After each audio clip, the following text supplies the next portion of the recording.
ngomong-ngomong soal gangguan mata ya, tadi ada banyak gangguan mata dan tapi untuk sekarang nih kita mau ngebahas soal katarak dan ternyata banyak masyarakat yang beranggapan bahwa katarak itu hanya terjadi pada dewasa bahkan usia lanjut saja, tapi sebetulnya nggak begitu ya. Betul, bisa juga diderita oleh anak-anak nih. Dan di samping kita sudah ada Dr. Yorendi, spesialis mata. Siang dok, apa kabar? Siang, dok. Iya. Dok, ini ada anggapan dok di masyarakat ya, katanya katarak hanya menyerang orang lanjut usia. Ini fakta atau mitos dok? Kalau itu mitos berarti. Mitos. Ternyata Kenapa juga dok? bisa pada anak-anak dok ya. Kenapa dok? Karena kalau secara umum sih katarak itu orang tua. Iya. Cuma tapi ada beberapa kasus, misalkan karena komplikasi penyakit atau dia saat lahir ada masalah, bisa muncul katarak juga. Oh, Seperti jadi penyakit itu. bawaan juga dok? Bawaan juga Kongenital, bisa, ya? bisa juga kongenital. Tapi kalau secara umum kita lihat, umumnya ialah karena usia. Karena usia. Seperti itu. Berarti ada hubungan dengan genetik juga Gen ya dok juga ya? bisa berhubungan, lingkungan juga bisa pengaruh untuk jadi muncul katarak. Seperti itu. Iya, Nah, dok.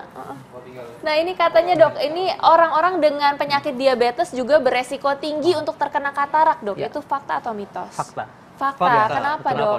Karena kalau kita terkena diabetes, ya nanti ada perubahan gen di sana secara mikro ya, sorbitol ngumpul di dalam mata, jadinya dia menarik air, sehingga lensa itu yang awalnya jernih karena efek dari gula tersebut, dia menarik air sehingga menjadi bengkak dan menjadi kekeruhan pada lensa. Dan berbeda dengan katarak pada orang-orang yang secara umum dia normal aja, tipenya juga berbeda dan juga lebih cepat munculnya pada orang-orang yang dengan diabetes mellitus. Iya. Dok, ini juga sebenarnya dok ya, masyarakat ini juga ingin tahu dok, kalau memang terkena katarak, ini seperti apa dok gejalanya, dari pandangannya seperti apa dok? Oke, kita bisa bagikan berdasarkan grade-grade kataraknya. Kalau pada awal biasanya muncul itu keluhan glare atau silau. Silau. Pasien keluar silau, lalu semakin berat lagi muncul pandangan berkabut, seperti berawan. Kok nggak hilang-hilang kayak ada kotoran. Jadi dia rasa kok ada kayak ada kotoran di mata. Dibuang nggak hilang-hilang. Nah, padahal itu sebenarnya udah muncul gejala katarak. Semakin berat lagi, dia akhirnya semakin nggak ngelihat dan semakin parahnya hanya bisa melihat sinar doang.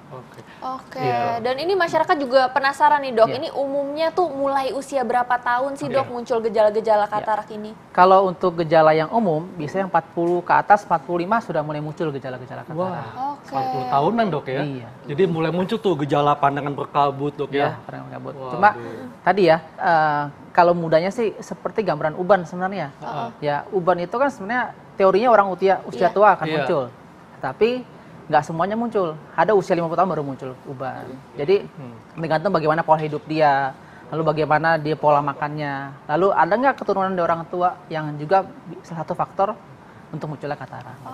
Iya, dok kan tadi katanya gejalanya itu awalnya seperti ada kilatan dok, silau ya, silau. Nah, ini ada anggapan yang mengatakan bahwa orang dengan katarak tidak kuat melihat cahaya terang. Ini fakta atau mitos dok? Betul, itu fakta. Fakta, kenapa dok?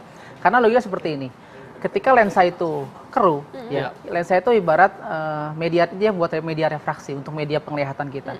Kalau misalkan dokter Haikal ya, bawa mobil nih, lalu kacanya agak kotor, habis hujan, berdebu, kotor. Lalu malam-malam bawa mobil dengan tanpa dibersihkan dulu kacanya. Wah, gak nyaman dok. Silau kan? Silau, sama gitu juga.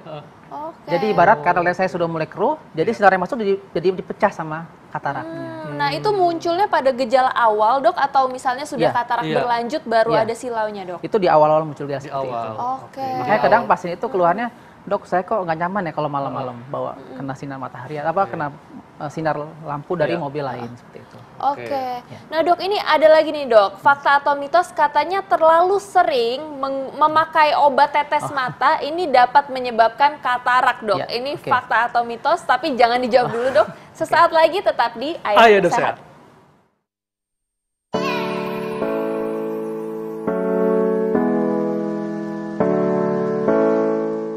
Mata, satu organ penginderaan yang penting bagi manusia.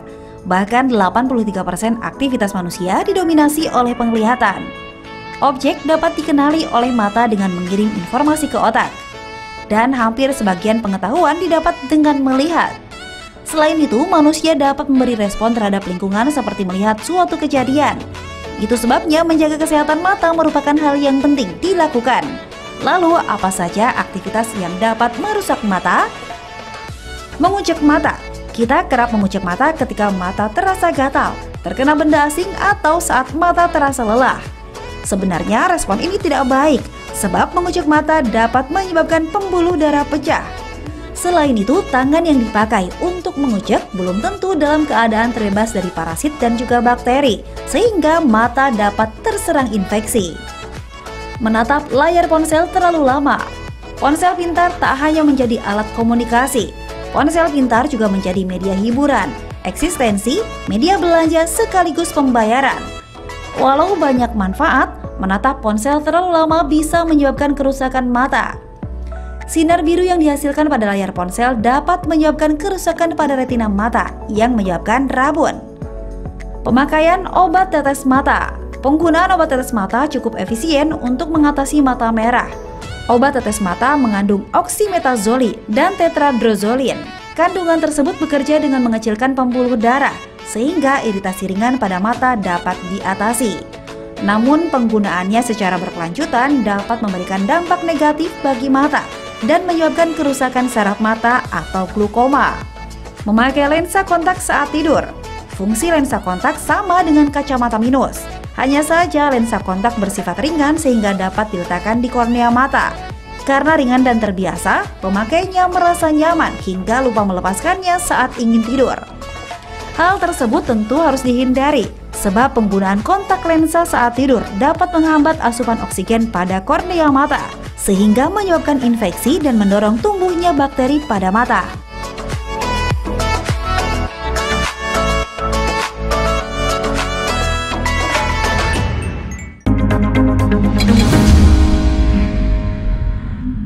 Ini tapi ngomong-ngomong tadi ada pertanyaan belum dijawab nih dok. Ini soal mitos atau fakta kalau penggunaan tetes air mata itu bisa menyebabkan katarak dok. Fakta, tetapi harus ada steroidnya. Ketika obat tetes tersebut mengandung steroid, dia memicu terjadinya katarak. Seperti itu. Jadi tergantung kandungannya dok ya. Jadi tidak semua obat tetes mata. Obat tetes mata yang kita gunakan untuk pelumas mata itu sih nggak masalah. Sama seperti kita menggunakan lotion pada tangan, jadi itu hanya untuk membuat menjadi lembut tangannya, atau mata pun jadi nggak kering seperti itu. Dok, ini juga ada anggapan dok bahwa katarak katanya dapat diobati tanpa operasi dok. Ini fakta atau mitos? Itu mitos. Kenapa tuh dok? Kalau kita bicara diobati, itu berarti menghilangkan kataraknya. Ya, kalau kita bicara gini, katarak itu dia bisa menimbulkan gangguan tajam penglihatan, seperti misalkan munculnya minus atau silinder pada matanya. Kalau untuk itunya pada tahapan awal kita bisa koreksi dengan kacamata. Sehingga beberapa kasus pasien bisa koreksi dengan kacamata untuk tahapan awal katarak. Tetapi kalau semakin dia tebal, tidak bisa dengan kacamata lagi. Kalau untuk menghilangkan kataraknya, sampai saat ini teori dengan cara dioperasi. Dan operasi pun juga nggak lama. Oke dok, tapi ada nih dok beberapa masyarakat yang memang takut untuk operasi dok, karena apalagi misalnya umurnya sudah lebih tua dan kan banyak faktor resiko juga, dan mereka beranggapan takutnya setelah dioperasi nanti timbul lagi dok. Itu gimana dok solusinya? Ya, namanya operasi semua orang pasti takut. Tetapi operasi katarak itu operasi yang sangat minimal perdarahan. Dengan teknologi terbaru sekarang, dengan surgeon yang berpengalaman bisa sampai 10-15 menit untuk operasi satu mata pasien katarak. Untuk munculnya katarak yang kedua, mungkin namanya katarak sekunder. Itu karena mata kita sel hidup, tumbuh lagi sel-sel tumbuh kembali, dan tapi itu tidak butuh operasi, hanya butuh laser. Lasernya di poli saja. Itu. Dok, ini maksimal usia berapa dok orang boleh dilakukan operasi katarak? Adanya minimal. Minimal berapa dok? Sebenarnya minimal bayi pun bisa kalau dia muncul katarak, karena nanti kita pengaruh ke masalah fungsi penglihatannya. Gitu. Kalau usia lanjut pun nggak masalah, 100 tahun juga selama tubuh dia masih bisa untuk berbaring lama, lalu dia masih stabil badannya. Tapi ada gak dok orang-orang yang memang tidak boleh untuk melakukan operasi? Iya dok. Untuk waktu tertentu mungkin, misalkan dia memiliki gula darah yang tinggi, terapi dulu gula darahnya. Misalkan dia memiliki gangguan-gangguan yang harus diobatin dulu oleh bagian yang lain, harus diobati dulu. Untuk pada waktu tertentu saja, tapi untuk seterusnya ketika sudah stabil boleh kita operasi. Ya, dok, ini masyarakat ingin tahu dok ya, apakah katarak ini pasti terjadi dan apakah bisa dicegah dok? Kalau kita bicara pasti, sebenarnya enggak juga ya. Sebenarnya karena dia seperti proses penuaan. Secara umum kalau kita bicara penuaan seperti namanya uban. Uban itu secara teori akan muncul pada setiap orang. Betul. Oh, berarti katarak ini semacam uban pada mata gitu ya dok ya? Jadi proses penuaan ya, jadi biar masyarakat nggak sulit membayangkannya, seperti uban. Ada orang usia muda sudah ubanan. Iya. Tetapi secara teori kan 40 ke atas baru mulai berubah seperti itu. Tapi dapat dicegah dok? Dicegah, dia dapat dihambat pertumbuhan. Oh, dihambat. Betul. Supaya lebih lama ya, munculnya jadi lingkungannya, pola hidupnya, lalu rokok atau tidak, itu juga pengaruh juga. Paparan sinar matahari juga berpengaruh ya dok ya? UV itu mempercepat terjadinya muncul katarak. Karena dia melindungi matanya. Jadi intinya katarak kalau sudah tahap lanjut memang mesti dioperasi dok ya? Iya, sebaiknya dioperasi. Dan berarti pemirsa nggak usah khawatir nih soal katarak dan operasi katarak, karena sekarang teknologi udah canggih juga ya dok ya. Pastinya tidak akan berbahaya untuk masyarakat ya dok. Dengan berdoa lalu operasi dengan baik, insya Allah hasilnya juga akan bagus. Baik dokter, terima kasih penjelasannya. Ya, dan tidak terasa nih pemirsa sudah hampir 60 menit kami menemani Anda, dan jangan lupa nonton terus ya Ayo Hidup Sehat setiap hari Senin sampai Jumat jam 1 sampai jam 2 siang live di TV One. Dan kami pamit, Soto Hekal. Saya Dr. Sheila Salsabila. Indonesia, Ayo Hidup Sehat.